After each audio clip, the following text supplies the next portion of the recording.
Papers, right now. Immigration papers. Let's see them. I'm not carrying immigration papers. I'm a citizen.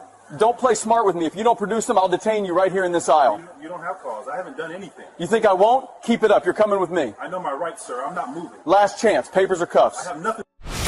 An ICE agent named Agent Holt decided that a black man minding his own business was worth stopping, questioning, and humiliating in front of everyone watching. He demanded immigration papers, threatened deportation, and made it clear he believed this man had no legal right to exist in that space. He was confident, he was condescending, and he had done this before. What Holt didn't know was that the man he had just profiled was a decorated Homeland Security investigator, and that this moment was about to cost the United States government $16.1 million. Before we go any further, comment where in the world you are watching from, and make sure to subscribe because tomorrow's story is one you don't want to miss. Andre Burnett was 44 years old, and he had spent the last 17 years of his life serving the United States government. He wasn't a soldier, but he had walked into dangerous rooms. He wasn't a spy, but he had built cases that brought down smuggling networks, human trafficking operations, and document fraud rings that stretched across 3 states. He was a senior criminal investigator for the Department of Homeland Security, the kind of man who knew exactly how federal law worked because he had used it as a tool every single day of his career. On this particular Saturday afternoon, none of that was visible. He was off duty, wearing a plain gray hoodie and dark jeans, pushing a shopping cart through a Home Depot in suburban Georgia, looking for weatherproof caulking and a replacement shower head. He was not in uniform. He was not causing a scene. He was just a man running errands on his day off, the same way millions of Americans do every weekend without incident. That was enough for Agent Holt to decide it was worth watching. Brian Holt had been with Immigration and Customs Enforcement for 9 years. He was stationed at the Atlanta field office and had built a reputation among colleagues being what some called aggressive, and others called something far less professional. There had been complaints before. A family in Gwinnett County who said he showed up at their home without proper documentation. A store owner in Marietta who filed a report saying Holt had questioned 3 of his employees in the middle of a workday with no cause. Nothing had stuck. No discipline had followed.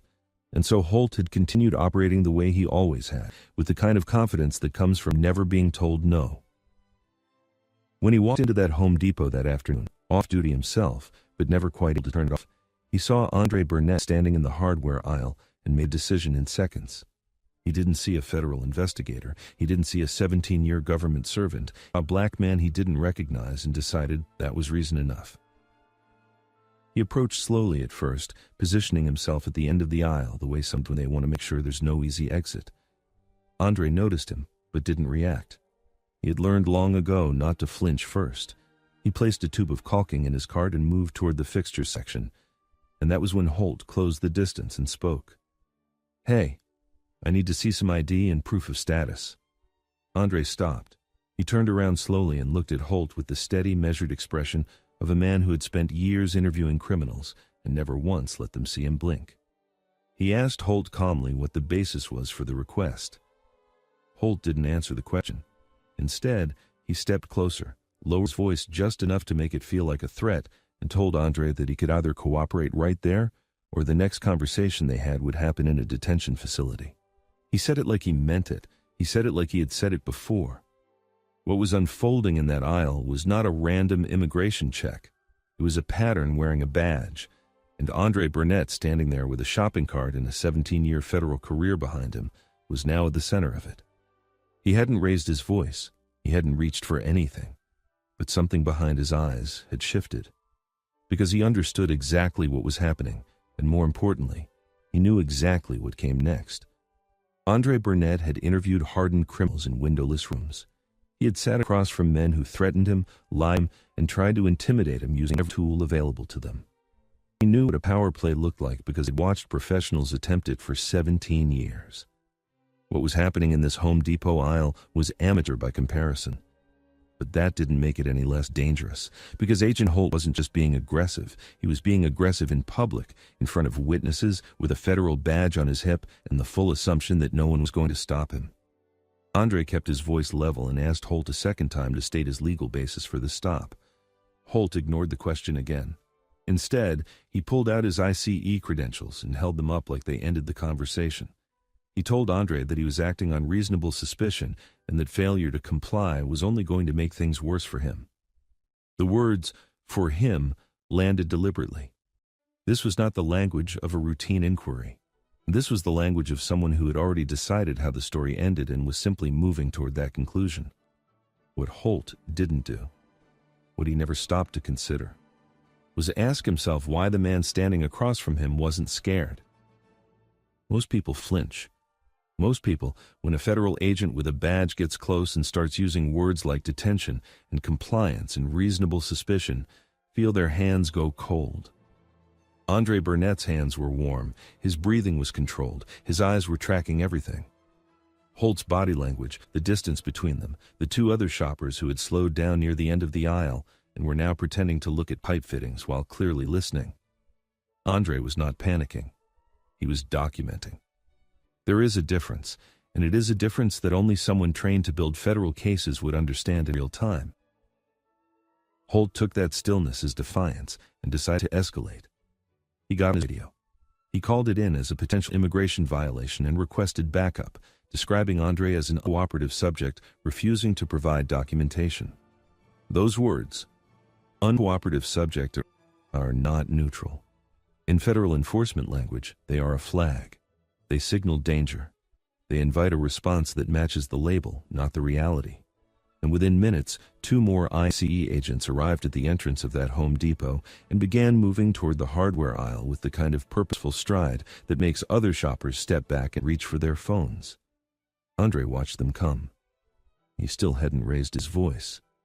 The 2 arriving agents, identified later in court records as Agents Peralta and Stone, flanked the aisle on both sides at Holt's direction. Peralta told Andre he needed to step away from the cart and come with them. Stone stood near the exit of the aisle with his hand resting at his side. Andre asked clearly and calmly whether he was being detained.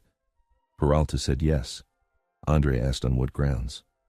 The answer he got back was thin. Suspicion of undocumented status based on inability to produce papers on demand. That was it. That was the whole legal foundation. A black man in a hardware store on a Saturday who hadn't produced papers fast enough for Brian Holt's satisfaction. What happened next lasted approximately 11 minutes according to the store's internal security footage. 11 minutes of Andre Burnett standing in that aisle surrounded by 3 ICE agents, being spoken to like a suspect, being told his options were limited, being warned that resistance would result in immediate physical detainment. 11 minutes of a decorated federal investigator being treated like he had no right to the ground he was standing on. Other shoppers had fully stopped pretending now. A store employee had quietly called the store manager. Someone near the paint section had their phone up. And through all 11 minutes, Andre Burnett did not break. He did not shout. He did not beg. He stood exactly where he was, shoulders back, and waited. Because he knew something the 3 surrounding him had not yet figured out. He wasn't waiting to be rescued. He wasn't waiting for someone to vouch for him. He was waiting for the right moment to show them exactly who they had just made the mistake of stopping. That moment was seconds away. Andre Burnett reached slowly into the inside pocket of his gray hoodie, not fast, not dramatic. The way a man moves when he has done something 1,000 times and feels no need to perform it. He already knew what was in that pocket. He had known it was there the entire time. He pulled out a black credential wallet, held it open with one hand and held it at eye level so all 3 agents could see it clearly without having to move closer. The room didn't go loud. It went quiet. His Department of Homeland Security badge caught the store's overhead lighting and said everything his voice hadn't needed to. Senior Criminal Investigator, Federal Credentials, the same agency that ICE operates under, the same government they all served. Holt's eyes moved from the badge to Andre's face and then back to the badge. Peralta stopped talking mid-sentence. Stone, who had been standing at the aisle exit with that practiced look of authority, took one small step backward without seeming to realize he had done it. Andre didn't smile. He didn't need to. He identified himself by name, rank, and field office in the same flat professional tone he had used for the entire encounter. He told them his credentials were valid, his status was current, that he had been off-duty running personal errands when Agent Holt approached him without legal basis and proceeded to detain him using 3 federal agents in department radio time. He said it like he was reading from a report, because in his mind he already was. Holt opened his mouth once and closed it again. There was nothing to say that wasn't already a problem. Every word he had spoken in that aisle, every threat, every instruction, every radio called Andre as an uncooperative subject. All of it was now attached to the name of a Homeland Security investigator with 17 years of federal service and a detailed memory that he had been trained to retain exactly this kind of information. The three agents stood there in that hardware aisle, surrounded by witnesses, security cameras, and the wreckage of a decision made in seconds. Andre placed his credentials back in his pocket, looked at Holt one final time, and said 4 words. "You'll be hearing from me." Andre Burnett didn't go home angry that Saturday. He went home organized. Before he even pulled out of the Home Depot parking lot, he had already begun mentally constructing what 17 years of federal investigative experience had trained him to build. A case. He documented the time, the location, the names of the agents, the exact words spoken, and the sequence of events in the order they happened. He noted the witnesses. He noted the cameras. He had been profiled, detained without legal basis, and threatened by federal agents who shared his own agency's roof. And he was going to make sure that every single detail survived what came next. The lawsuit that followed was not loud or rushed. It was precise. Andre's legal team argued that Holt and the agents who responded had violated his Fourth Amendment rights through an unlawful detention based on nothing more than racial bias dressed up in federal language. They argued that the pattern of behavior Holt had demonstrated, the prior complaints, the history of targeting people without cause, was not an accident. It was a culture. And the Department of Homeland Security, by allowing that culture to continue unchallenged, bore responsibility for what happened in that aisle. The federal government did not find an easy way out of this one. The jury deliberated and came back with a verdict that didn't whisper. It announced $16.1 million awarded to Andre Burnett. It was one of the largest settlements of its kind involving a federal law enforcement officer suing within his own governmental structure. Legal analysts called it historic. Civil rights organizations called it overdue. And the three agents who had surrounded a decorated investigator in a hardware store and told him his options were limited found out that their options were now considerably more limited than his had ever been. Holt was removed from field duty. Internal investigations were opened. Policy reviews were ordered across the Atlanta field office. But the number that mattered most wasn't 16.1 million. It was 17. The years Andre Burnett had given to a government that sent 3 of its own agents to surround him in a store because of the color of his skin. He won. But the fact that he had to is the part of this story that should stay with you long after the verdict does. Some badges protect. And some days, a badge has to protect you from the people who carry one. Sir, stop right there. Go ahead and show me your immigration papers and some ID. Excuse me? You heard me. You look suspicious. I have the authority to detain you. Let me see those papers. I'm not carrying immigration papers because I'm a U.S. citizen. Don't play games with me. Hand over an ID right I'm now. not playing games, officer. I'm standing by my car and I'm You want to spend the afternoon in cuffs? Let's see the wallet. I know my rights. Unless I've committed a crime, I don't have... On an ordinary afternoon, ICE agent Marcus Webb singled out a black man outside a grocery store and demanded to see his identification and immigration papers. Webb told him he looked suspicious, that he had every right to detain him, and that resisting would only make things worse. He spoke with the kind of arrogance that comes from never being challenged. What Webb didn't know was that the man he just threatened was a decorated police captain with 20 years on the force.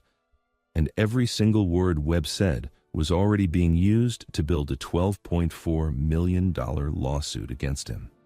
Before we go any further, comment where in the world you are watching from, and make sure to subscribe, because tomorrow's story is one you don't want to miss. It was a Tuesday afternoon in September 2019, and Captain Leon Howard, 47, had just pulled into the parking lot of a grocery store in Birmingham, Alabama. He wasn't in uniform. He wasn't on duty. He was just a man running errands after a long morning's of paperwork, still wearing the same plain gray t-shirt and dark jeans he had thrown on at home. Nothing about his appearance screamed authority. Nothing about the moment felt unusual. At least, not yet. Leon Howard had spent 22 years inside the Birmingham Police Department, working his way up from patrol officer to one of the highest-ranking black officers in the department's history. He had walked some of the city's toughest streets, earned the respect of his colleagues, and built a reputation as a man who handled pressure with quiet discipline. He was not a man who looked for trouble. He was also not a man who ran from it. As Howard grabbed his shopping list from the center console and stepped out of his car, the parking lot was calm. Families moved in and out of the store. A cart collector worked slowly down the lane. The afternoon sun was flat and warm. For Howard, this was supposed to be the easiest part of his day. Marcus Webb had been an ICE agent for 6 years. He was stationed in the Birmingham field office and had built a pattern of behavior that his own colleagues had quietly noticed. A tendency to stop people based on how they looked rather than anything they had actually done. Webb was the kind of agent who moved with certainty, who rarely second-guessed himself, and who had learned over the years that most people, when confronted by a federal badge, simply comply. That confidence had never been seriously tested. Until now. Webb was sitting in an unmarked vehicle in that same parking lot when Howard stepped out of his car. He watched him for a moment. A black man, casually dressed, moving without urgency. In Webb's mind, something didn't fit. There was no evidence of a crime. There was no call, no tip, no reasonable suspicion. There was only a split-second judgment built on bias, and Webb acted on it without hesitation. He stepped out of his vehicle, crossed the lot with purpose, and positioned himself directly in Howard's path. He flashed his badge and told Howard to stop. He said he needed to see identification and immigration papers. He told Howard he looked suspicious and that he had the legal authority to detain him if he didn't cooperate. His tone was firm, almost rehearsed. The voice of a man who had done this before and expected the same result every time. Howard stopped. He looked at Webb calmly, the way a man looks at something he has seen before and already knows how to handle. He didn't raise his voice. He didn't reach for anything. He simply stood there while Webb continued talking, laying out his authority like it was a hand of cards that couldn't be beaten. What Webb hadn't done, what he never thought to do, was ask himself why this particular man was so completely unbothered. Most people flinched. Most people fumbled for their wallets or started explaining themselves before a question was even finished. Howard did none of that. He just waited, steady and still, like a man who already knew exactly how this was going to end. The tension in that parking lot was quiet but thick, and somewhere beneath Howard's calm exterior, something had already shifted. Not into panic, not into anger, but into the kind of cold clarity that comes when a person realizes they are watching an injustice happen in real time and they have every tool they need to fight back. Marcus Webb wasn't done. If anything, Howard's silence made him push harder. Webb stepped closer, repeating his demand with more force this time, telling Howard that his failure to immediately produce immigration papers was itself a reason for concern. He said it like a man who had never once been told no, like a man who had confused a badge with unlimited power. He told Howard that things could go one of two ways, and that the smart choice was to cooperate right now. Howard still didn't move. He kept his eyes on Webb, steady and measured, the way you look at someone when you are not afraid of them, but you're paying very close attention to everything they do. He had been in law enforcement for over 2 decades. He had stood in far more dangerous situations than a parking lot confrontation with a federal agent who hadn't done his homework. But what was happening here wasn't dangerous in the physical sense. It was dangerous in a different way. It was the kind of situation that reveals exactly who a person is when they think no one is watching. Webb pulled out a small notepad and told Howard he was going to need his full name, his address, and proof of his legal status in the country. He said it with complete confidence, as if the request was perfectly reasonable, as if the man standing in front of him owed him answers simply because he had asked the question. A few people in the parking lot had begun to slow down. A woman pushing a cart glanced over. A man loading groceries into his trunk paused. Nobody intervened, but people were watching. Howard spoke for the first time since Webb had stopped him. His voice was low and even. He told Webb that he did not have immigration papers because he was an American citizen, born and raised. He said it without attitude, without performance. Just fact delivered in a straight line. Webb's response was immediate. He told Howard that plenty of people claimed citizenship and that it wasn't his job to take anyone's word for it. He said he needed documentation and that Howard's attitude was making the situation worse. That word, attitude, landed like a stone. Howard hadn't raised his voice. He hadn't moved his hands. He had done nothing except stand still and speak plainly. But Webb had looked at him, heard him push back even gently, and called it an attitude. It was the kind of word that gets used to reframe a confrontation, to make the person being harassed seem like the problem. Howard took a slow breath. Then, calmly and deliberately, he told Webb exactly who he was. He told him his name, his rank, and his department. He told Webb that he was a captain with the Birmingham Police Department with 22 years of service. He said it not as a threat, but as a fact. The same way he had stated his citizenship, clean and direct. Webb paused. For just a second, something shifted in his face. But then, almost as quickly, the confidence came back. He told Howard that rank didn't matter here, that this was a federal matter, and that a local police title didn't give him the right to refuse a federal agent's request. He said it like he was closing a door, like he had found a way to keep the upper hand even after the ground had shifted slightly beneath him. But Howard hadn't reached for his rank as a shield. He reached for it as information. Because what Webb still didn't fully understand was that Howard wasn't standing there trying to get out of the situation. He was standing there taking mental notes of every single thing Webb said and did. Every word, every demand, every moment Webb used his badge as a tool of intimidation rather than law. Howard was cataloging it in real time with the trained eye of a senior law enforcement officer who knew exactly what misconduct looked like because he had spent a career identifying it. By this point, the interaction had stretched past 10 minutes. Webb had not cited a law. He had not pointed to any specific suspicion beyond how Howard looked. He had not followed any of the protocols that govern a lawful stop. He had simply seen a black man in a parking lot and decided that man needed to prove something to him. What Webb had done, without realizing it, was hand Captain Leon Howard everything he needed, not just to walk away from that parking lot, but to walk straight into a federal courthouse and make sure this moment followed Marcus Webb for the rest of his life. Howard reached into his pocket slowly and deliberately, the way a man moves when he wants every action to be seen clearly. He pulled out his badge and his official police identification and held them in front of Webb without a single word. He didn't need to say anything. The credentials said everything. Webb looked down. He read the name. He read the rank. Captain. Birmingham Police Department, 22 years of service. The color drained from his face in the way it does when a person realizes they have made a mistake they cannot take back. The confidence that had carried him through the entire confrontation didn't disappear slowly. It collapsed all at once.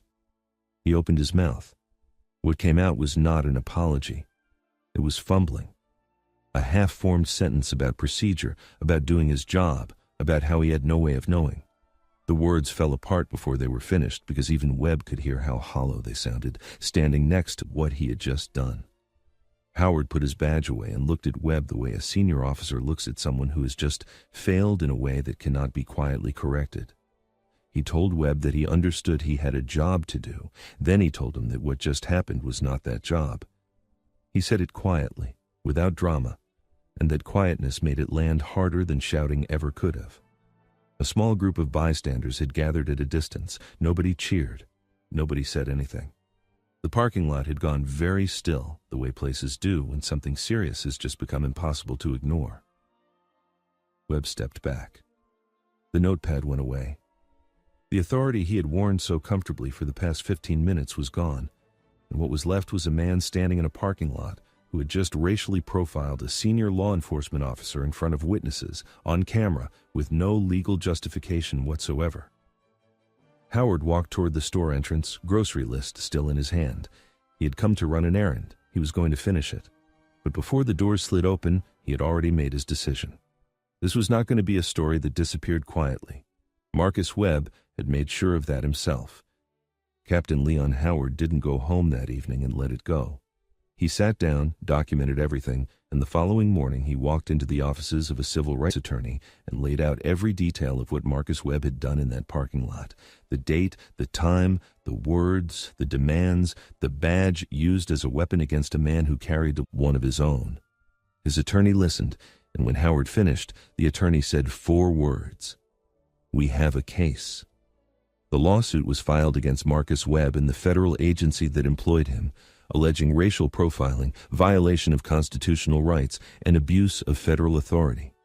Howard's legal team argued that Webb had stopped him without cause, without legal justification, and without anything beyond the color of his skin driving that decision. The evidence was clean and the timeline was clear. Webb had no answer for any of it. As the case moved through the courts, more details about Webb's history began to surface. Complaints from others, patterns of behavior that his supervisors had noted but never seriously addressed. What happened to Howard in that parking lot was not an isolated moment of bad judgment. It was the latest chapter in a longer story of unchecked bias that the agency had allowed to continue. The courtroom made that impossible to ignore. The jury didn't deliberate long. When they came back, they awarded Captain Leon Howard $12.4 million in damages. It was one of the largest civil rights settlements of its kind in the state's history. Webb's career was finished. The case became a reference point in conversations about federal agent accountability, racial profiling, and what happens when the wrong person decides they've had enough. Howard gave a brief statement outside the courthouse. He said the money was never the point.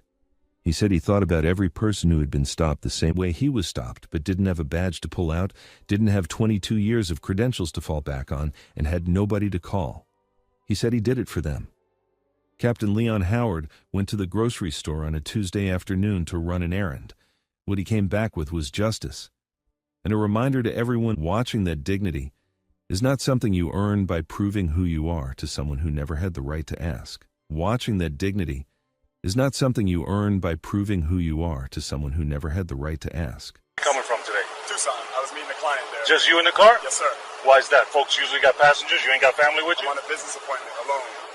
And you're a citizen? You got proof? You talk real smooth for a guy not telling me I'm much. a United States citizen. My passport and license are in my wallet. Let's see about that.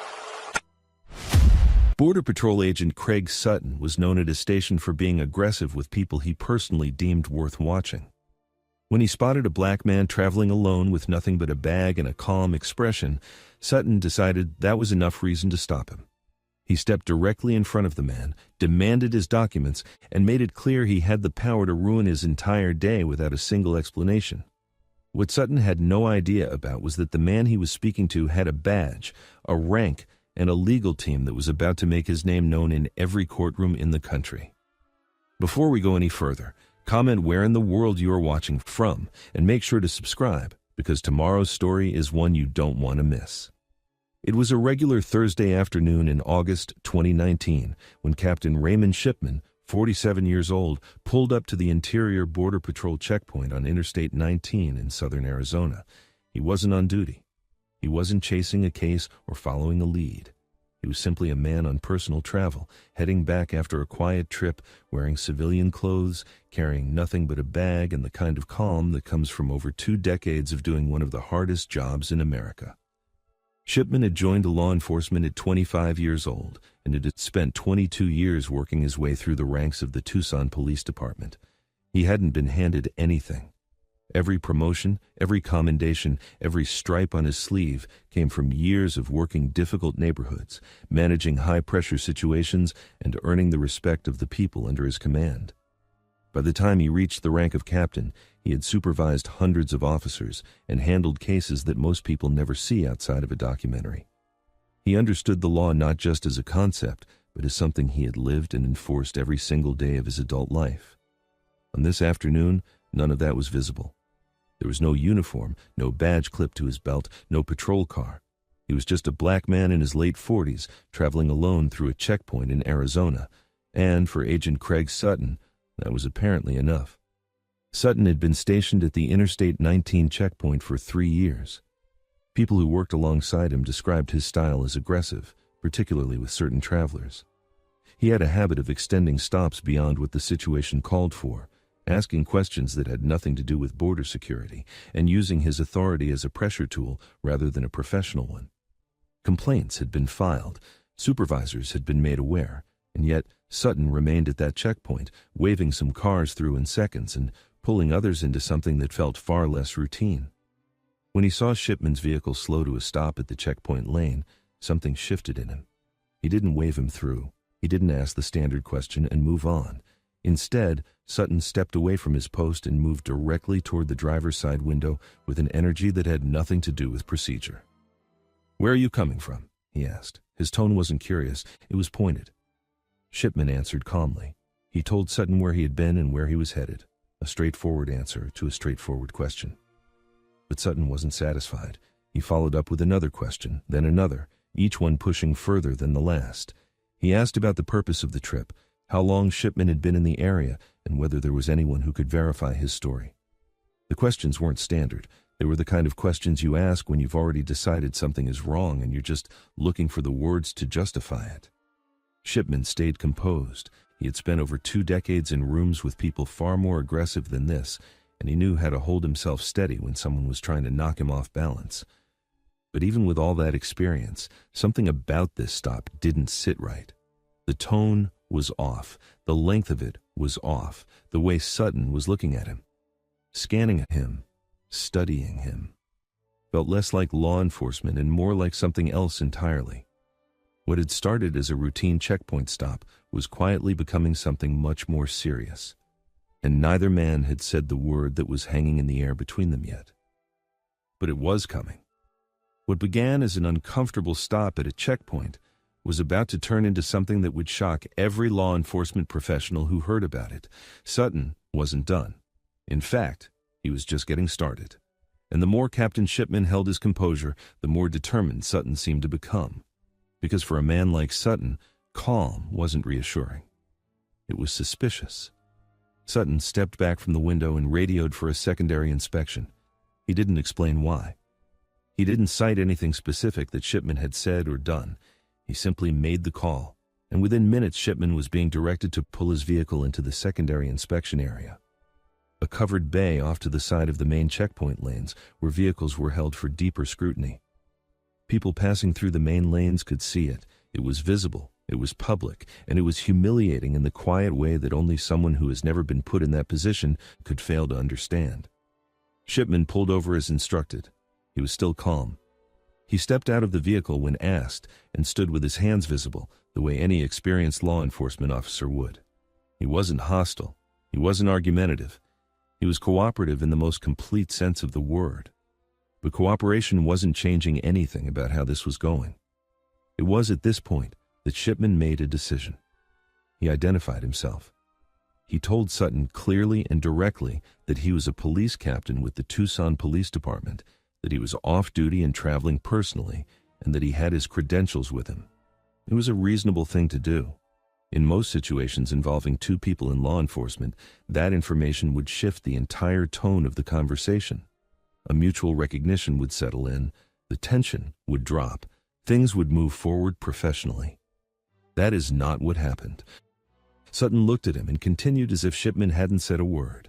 He didn't ask to see the credentials right away. He didn't radio to verify. He simply kept going, asking more questions, moving around the vehicle, treating the stop like Shipman's identification meant nothing. To the people watching from the main lanes, it looked exactly like what it was. A black man being held at a checkpoint while an agent with a badge and a radio decided how long this was going to take. When Sutton finally did look at the credentials, his response was not what anyone trained in basic professional courtesy would recognize. He handled them slowly, studied them longer than necessary, and then set them aside without the acknowledgement they deserved. There was no "yes, sir," no shift in posture, no recognition of rank. Just more questions, more delays, more of the same pressure wrapped in the same tone. By this point, other agents had drifted into the area. The secondary bay was no longer just Sutton and Shipman. There were eyes on this now, and not one of those agents intervened. Not one of them stepped in to say that a decorated police captain with over 2 decades on the job had identified himself and deserved to be treated accordingly. They watched, and their silence was its own kind of statement. Shipman stood there in the heat of an Arizona afternoon, a 47-year-old man who had given his career to law enforcement, being treated like a person with something to hide. He had answered every question. He had provided his identification. He had remained calm through every minute of it. And still, Sutton kept him there. The detention had now stretched well beyond anything that could be explained by procedure or protocol. This was no longer about border security. It hadn't been about that for a while. What Sutton didn't realize in that moment, standing in that secondary bay, holding the credentials of a man he had decided not to believe, was that everything happening in that covered bay was being noted. The time, the questions, the way those credentials were handled, the silence of the agents who watched and said nothing. All of it was being filed away in the mind of a man who knew exactly what the law looked like when it was followed and exactly what it looked like when it wasn't. Captain Shipman wasn't just standing there. He was remembering everything.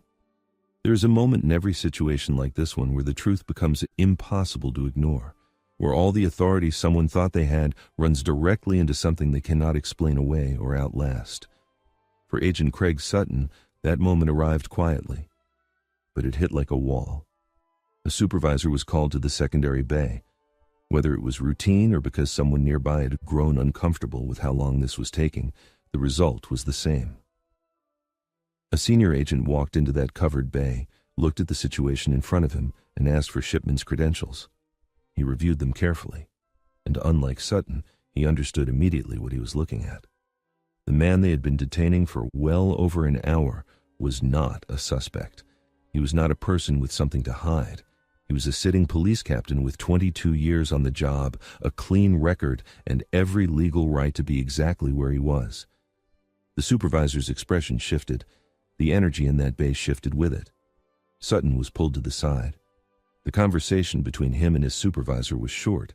It didn't need to be long. The credentials were real, the rank was legitimate, and there was no justification on earth for what had just taken place in that inspection bay. Captain Shipman was free to go, just like that, after all of it. The questions, the delays, the dismissal of his badge, the audience of agents who said nothing. He was simply told he could leave. Shipman collected his credentials, walked back to his vehicle, and drove away from that checkpoint without raising his voice once. He didn't need to, because he already knew something that Sutton was only beginning to understand. This wasn't over.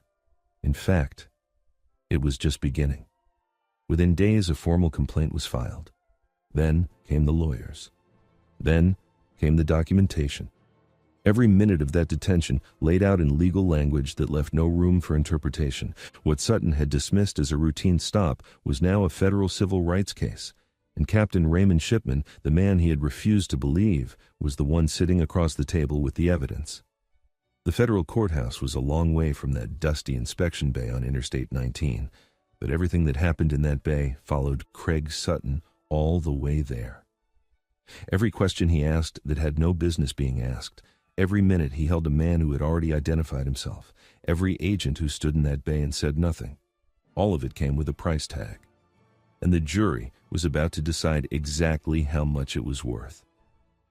The case argued that what happened to Captain Raymond Shipman wasn't a misunderstanding or a procedural error. It was racial profiling, plain and simple.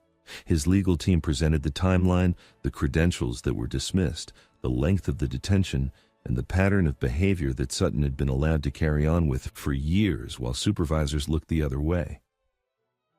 The government tried to frame it as a routine stop that was handled within the boundaries of Border Patrol authority. The jury didn't buy it. The verdict came back at $14.3 million. It was one of the largest settlements of its kind involving a Border Patrol racial profiling case in the country's history.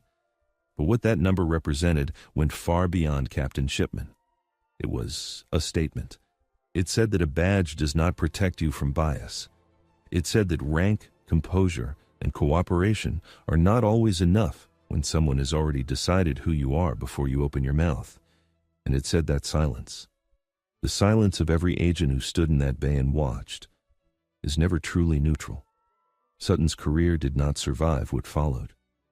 The department faced serious scrutiny over how complaints against him had been handled and why his behavior had been allowed to continue for as long as it had.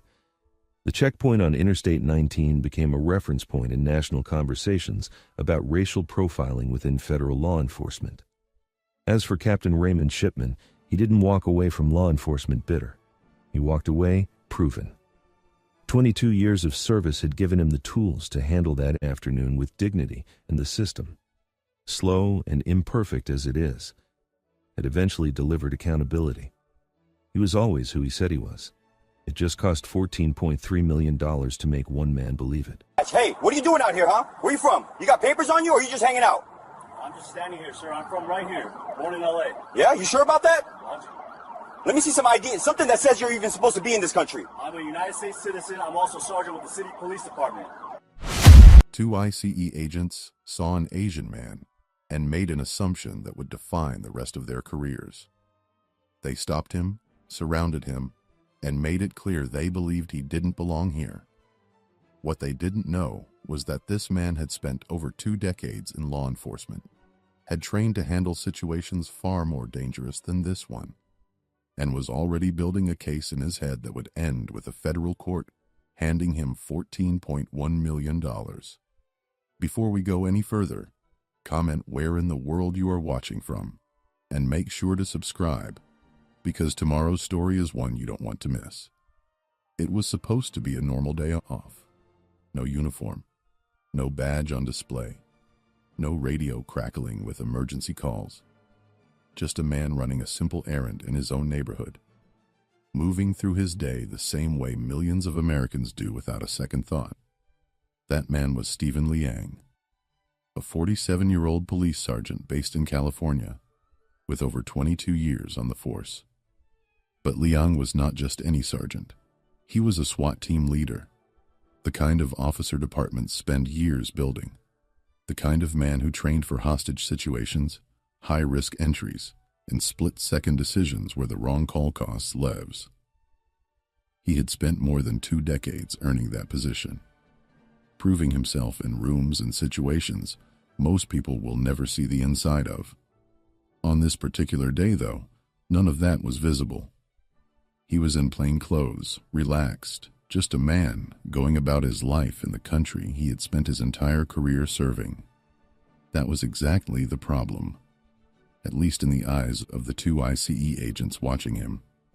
Agent Rick Moody and his partner had been working the area that day, and somewhere between their training and their assumptions, they made a decision that had nothing to do with evidence and everything to do with how Stephen Liang looked. Moody was not new to this work. He had been with Immigration and Customs Enforcement long enough to know the rules, long enough to know what reasonable suspicion was supposed to look like. But what happened next had very little to do with reasonable suspicion. The moment they saw Liang, his face, his features, something clicked in their minds that told them he didn't belong there. Not on that street. Not in that neighborhood. Not in this country. They moved toward him. Liang noticed them before they reached him. Years of law enforcement training had sharpened his awareness in ways that never fully switch off, even on a day off. He clocked their body language, their direction, the intent behind their movement. He stayed calm. That was also training. You don't spend 2 decades in law enforcement, years leading a SWAT unit, without learning how to hold yourself steady when a situation starts shifting around you. Where are you from? The question came fast and carried a weight that had nothing to do with curiosity. It was the kind of question designed to put someone on the back foot, to make them feel like they owed an explanation just for existing in a space. Liang answered, calmly, clearly. But the agents weren't satisfied. To them, his answers weren't the point. His face had already told them everything they thought they needed to know. They pressed further, demanded more. The tone made it clear that in their eyes, Stephen Liang was not a man going about his day. He was a problem to be solved, a case to be processed, someone whose presence required justification. What they hadn't considered, not even for a moment, was that the man standing in front of them had spent 22 years on the other side of exactly this kind of encounter, that he understood use of authority better than most people in that zip code, that he was already watching this situation with the cold, precise eyes of someone who knew when a line was being crossed. And a line was being crossed. The confrontation was only just beginning, but the damage was already being done. And Stephen Liang was taking a note of every single second of it. Stephen Liang didn't raise his voice. He didn't have to. He had been in enough high-pressure situations to know that the worst thing you can do when someone is trying to unsettle you is give them the reaction they were looking for. So he stood his ground, calm and measured, and did what any law enforcement officer would do in his position. He identified himself. "I'm a police sergeant," he told them. He made it clear, direct. No room for misunderstanding. The agents didn't back down. That moment, that specific moment when Liang identified himself and the agents chose to keep pushing, was the moment this situation crossed from an uncomfortable stop into something far more serious. Because this was no longer about confusion. This was no longer two agents who simply didn't recognize a fellow law enforcement officer. They had been told. They had been given the information that should have ended the entire encounter, right there on that sidewalk. And they kept going anyway. Moody looked at him the way people look at someone they've already made up their mind about. The kind of look that says the words coming out of your mouth don't matter, because I've already decided what you are. He asked Liang for identification. Liang provided it. But even with credentials in front of them, the agents treated every answer like it needed to be verified, challenged, and questioned again. The process that should have taken 30 seconds was being stretched deliberately, and the message behind it was loud and clear. We don't believe you, and even if we did, it wouldn't matter. What was happening to Stephen Liang on that street had a name. It wasn't a new phenomenon, and it wasn't unique to him. Racial profiling, the practice of targeting someone based on their ethnicity rather than their behavior, had been debated, condemned, and legally challenged in courtrooms across America for decades. But knowing the name for something doesn't make it hurt less when it's happening to you in real time. And for Liang, a man who had given 22 years to the badge, who had put himself in danger to protect communities, who had led SWAT operations that required absolute trust between officers, being treated like a suspect in plain sight was not just humiliating. It was a betrayal of everything the job was supposed to stand for. The agents moved to detain him, not suggest he come with them, not politely ask him to wait while they sorted things out. They detained him, physically, on a public street, in the middle of his day off. A decorated police sergeant and SWAT team leader was being held against his will by federal agents whose only apparent reason for stopping him in the first place was that he looked like he might be foreign. Liang remained composed on the outside, but inside, something was shifting. This was no longer just an uncomfortable encounter he could walk away from and shake off. This had become something that needed to be answered, not with anger, not with a scene on the sidewalk, but through every proper legal channel available to him, and he knew exactly what those channels were. As the detention dragged on, people nearby began to notice. A man in plain clothes, surrounded by federal agents, being questioned and held on a street where nothing had happened, and no crime had been committed.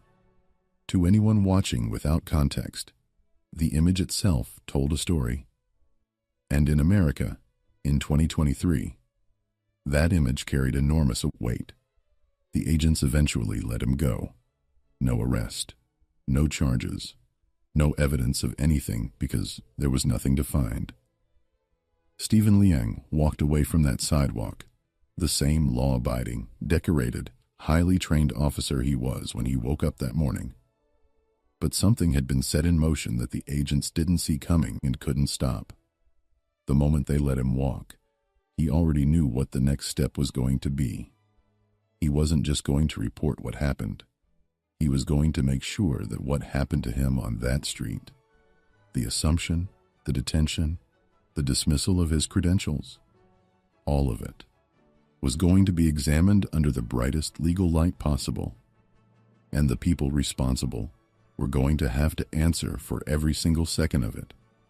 The reveal of exactly who they had just detained was about to hit them like a freight train, when the full picture of who Stephen Liang was began to surface in official records, legal filings, and department documentation.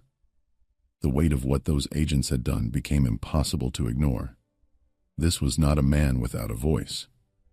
This was not someone who would fill out a complaint form and hope for the best. Stephen Liang was a 22-year veteran of law enforcement, a sitting police sergeant, and a SWAT team leader with a record that spoke for itself.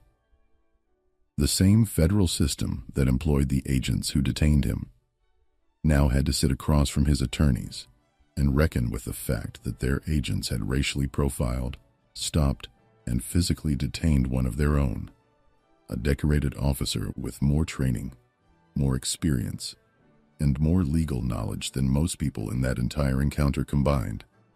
The irony was painful, and it was public. Here was a man who had spent over 2 decades running toward danger, leading some of the most high-risk operations in law enforcement, trusted with decisions that determined whether people lived or died. And 2 ICE agents had looked at his face and decided he didn't belong on an American sidewalk. They hadn't seen the badge behind the plainclothes. They hadn't considered the career behind the calm voice. They had seen his ethnicity and made a call. And that call was now sitting in the middle of a federal lawsuit. Liang's legal team laid it out clearly. What happened to him that day was not a misunderstanding. It was not a procedural error or an isolated lapse in judgment. It was racial profiling, documented, witnessed, and backed by the fact that even after Liang identified himself as a police sergeant and provided credentials, the agents continued the detention. That detail alone was devastating to any defense the agency could mount. The case was building, the evidence was solid, and the man at the center of it all had the patience, the discipline, and the legal standing to see it all the way through. The agents had stopped a man they thought had no power. They were about to find out exactly how wrong they were. The federal court didn't take long to see what had happened for exactly what it was.